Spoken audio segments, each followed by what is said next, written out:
हिवाळ्यामध्ये सकाळी सकाळी नाश्त्यामध्ये मस्त असे गरमागरम थालीपीठ मिळाले तर. पण हे थालीपीठ करण्यासाठी याची भाजणी करणं आवश्यक आहे.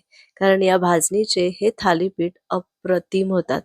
चला तर सुरुवात करूया. त्यासाठी इथे मी भरपूर असे धान्य, कडधान्य काढून ठेवले, ज्यामध्ये आहे गहू, तांदूळ, ज्वारी आणि बाजरी. हे मी अर्धा अर्धा किलो घेतले.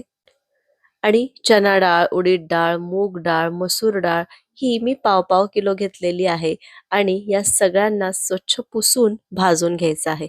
छान 5 ते 7 मिनिटं कमी गॅसवर याला असं सतत हलवत भाजून घ्यायचं. रंग बदलवायचा नाही, पण खमंग असं हे सगळं कडधान्य, धान्य भाजून घ्यायचं.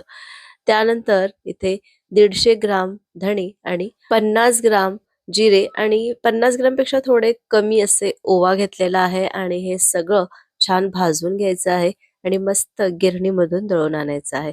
तर आपली ही मस्त अशी खमंग थालीपीठाची भाजणी तयार आहे. आता या थालीपीठाच्या भाजणीपासून थालीपीठ कसे करायचे हे आपण पुढच्या व्हिडिओमध्ये बघूया. तर हिवाळ्यात ही भाजणी करून ठेवा आणि वर्षभर या भाजणीचा आस्वाद घ्या. रेसिपी आवडली असेल तर एक लाईक करा. बाय.